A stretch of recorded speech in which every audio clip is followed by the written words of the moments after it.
C'est le tout premier super-héros marocain du grand écran, Atoman, l'homme du vent.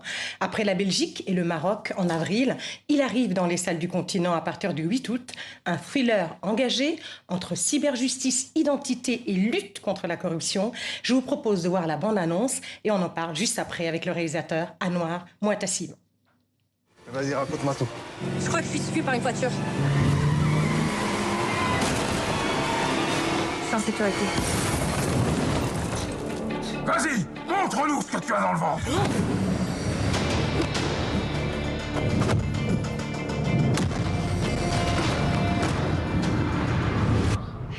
Maman, je crois qu'il va falloir que je me libère du secret.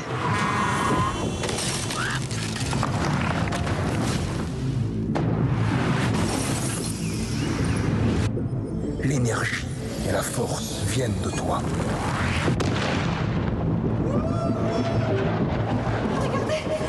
C'est l'astrolabe d'Al-Sharatan. Entre de mauvaises mains et une fois actionné au moment de l'équinoxe, l'astrolabe basculera sous l'influence de Mizartim. L'étoile double maléfique d'Al-Sharatan.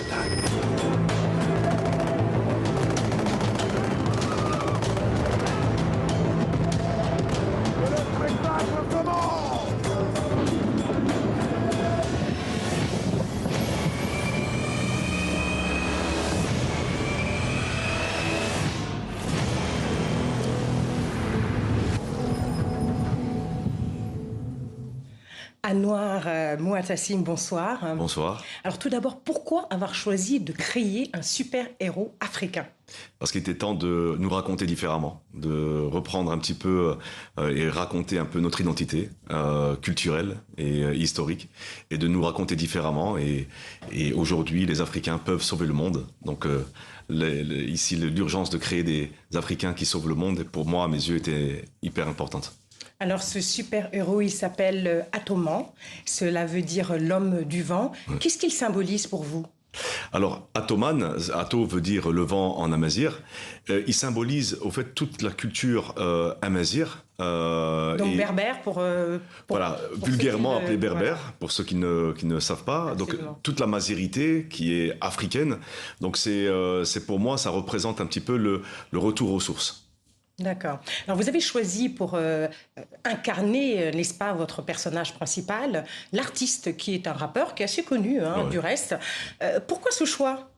Parce que pour moi c'était évident, je cherchais un personnage qui incarne une personne à travers laquelle on peut s'identifier, et justement l'artiste était une personne à mon sens à travers laquelle on peut s'identifier parce que c'est quelqu'un de simple, de modeste, et justement je ne voulais pas avoir le cliché du super-héros ultra musclé, bodybuildé, je voulais quelqu'un de simple, et voilà, l'artiste l'incarnait parfaitement, et justement je pousse tout le monde à aller le voir pour voir comment il incarne parfaitement ce super-héros. Alors, ce super-héros, on l'a dit, il est amazigh. Est-ce que vous pouvez nous en dire un peu plus sur cette culture ? Alors, la mazirité représente toute l'Afrique du Nord, de l'ouest jusqu'à l'est de l'Afrique. Donc, ce sont différentes régions comme le Maroc, l'Algérie, la Tunisie, la Libye, le Soudan, le Mali aussi, qui sont pour beaucoup amazirs. Il y a une culture forte qui est liée à la protection de l'environnement, qui est liée à la protection des animaux, donc de par notre culture, on nous a toujours inculqué ça, et donc je trouvais ça hyper intéressant de raconter ça justement, parce que nous sommes quelque part verts, nous sommes des personnes qui protégeons l'environnement bien avant l'écologie qu'on connaît actuellement. D'accord, vous parlez évidemment d'écologie. C'est vrai que c'est un thriller qui mêle à la fois la réflexion sociale, comme l'écologie ou la cybercriminalité. Quel était votre objectif narratif ?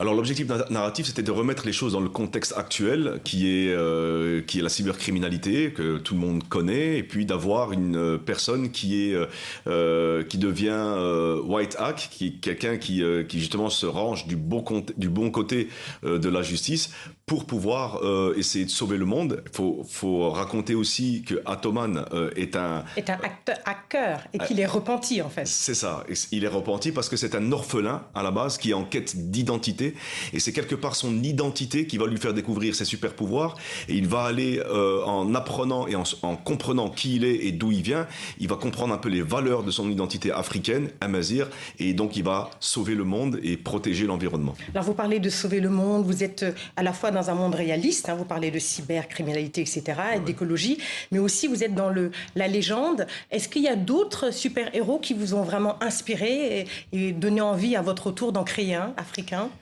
Il y a beaucoup de super-héros. D'abord, il y a mes parents qui sont mes super-héros, je le dis et je le répète constamment. Et puis après, il y a beaucoup de personnages historiques africains, comme Mansa Moussa et encore d'autres personnages que je trouve vraiment fabuleux, qui m'ont inspiré. Et je me suis dit, il est temps aujourd'hui pour nous de nous raconter, et pour pouvoir intéresser la nouvelle jeunesse, pour pouvoir toucher la jeunesse, et de nous raconter différemment à travers des super-héros, tout en puisant dans notre patrimoine culturel et historique. Magnifique patrimoine culturel et historique, et j'ai envie de dire l'Atlas. Ouais. J'ai envie de parler de la géographie qui est plus que votre patrimoine. Alors il a été tourné dans cette chaîne de montagnes que l'on trouve aussi bien au Maroc, en Algérie, en Tunisie. Vraiment, on le voit dans la bande-annonce, des lieux magnifiques. Y a-t-il un lien entre le lieu et aussi le message dont vous avez parlé? Mais clairement, en fait, les lieux sont un personnage en soi. Donc moi, j'ai tourné partout au Maroc, à la base. J'ai tourné Mentanja, le Gouera, comme on dit, donc du nord jusqu'au sud du Maroc. Et il était important pour moi de raconter ce film à travers ces lieux, parce que chacun des lieux est un personnage. Je n'ai pas choisi les lieux de tournage uniquement parce qu'ils étaient beaux, mais ils servent vraiment l'histoire, et c'était important pour moi. Par la légende aussi. Tout à fait, exactement. On a tourné dans des endroits comme la grotte de Free Wato qui veut dire le vent, qui est à Teza par exemple, et donc tous les lieux où on a tourné, comme la station Nour, la station solaire, qui va servir justement, on est en pleine écologie, énergie renouvelable, qui va servir et qui va aider le super-héros à sauver justement la planète. Alors, je sais que le film, on l'a dit en titre, sera sur le continent africain un peu partout. Il a déjà été projeté en Belgique le 19 avril, puis le 23 avril au Maroc. Ce sont deux pays, j'ai envie de dire, presque diamétralement opposés. Ouais. Comment est-ce qu'il a été accueilli dans l'un et l'autre ? Alors, tout d'abord, il sort le 6 en Tunisie, le 8 août en Sénégal, en Côte d'Ivoire. Distribué par Pathé, on en parlera juste après. Tout à fait. Et au fait, moi étant belgo-marocain, parce que je suis né en Belgique, j'ai grandi là-bas et j'habite maintenant au Maroc, il a été hyper bien accueilli parce que malgré, au contraire, l'identité est certes africaine, marocaine ici en l'occurrence, mais le film reste universel. C'est-à-dire que les valeurs qu'on défend sont réellement universelles, et ça a touché... La justice, l'honneur... Tout à fait, la justice, les valeurs, la protection de l'autre, et donc ça a été super bien accueilli. D'ailleurs, c'était au Festival du Bif, il y avait près de 1500 personnes qui sont venues voir le film. C'est le Festival du Bif, rapidement. Alors le Bif, c'est un des plus gros festivals de films fantastiques au monde, qui a lieu à Bruxelles. Il y avait près de 1500 personnes, il y avait un engouement énorme, il y avait le chanteur soprano qui est venu assister au film aussi, il y avait tous les comédiens qui étaient incroyables qui ont assisté au film, et le public était vraiment ravi, et évidemment au Maroc, tous et toutes étaient heureuses et heureux d'avoir un super-héros enfin. Donc aujourd'hui, l'impossible n'existe plus, l'impossible en tout cas n'est pas africain. Alors l'impossible n'est pas africain, c'est quoi votre prochain challenge ? Alors mon prochain challenge, c'est une super-héroïne. Du nom de Aya, on y travaille. Un peu d'égalité des genres. Ah ben, tout à fait, c'est une jeune qui viendrait du col du Niger, du Mali plus précisément. Donc voilà, on est en train de travailler avec des partenaires, une production en Belgique aussi. Donc on essaye vraiment de mettre en avant l'africanité, parce que j'ai créé une franchise qui s'appelle A-Comics, les African Comics.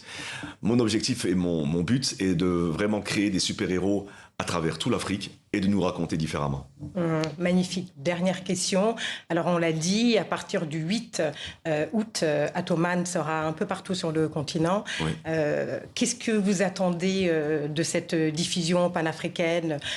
Comment est-ce que vous pensez que le public africain, qui vous est si cher, va réagir? Mais je pense que le public veut aussi être identifié. Donc je pense que ce film-là, à travers lequel j'ai raconté mon super-héros, ils vont s'identifier à ce super-héros. Et je les amène à voyager avec nous et aussi à nous aider à sauver le monde. Merci beaucoup Anouar Mouetassim. On souhaite bon vent donc à l'homme du vent. Merci beaucoup d'être venu sur le plateau de TV5 Monde.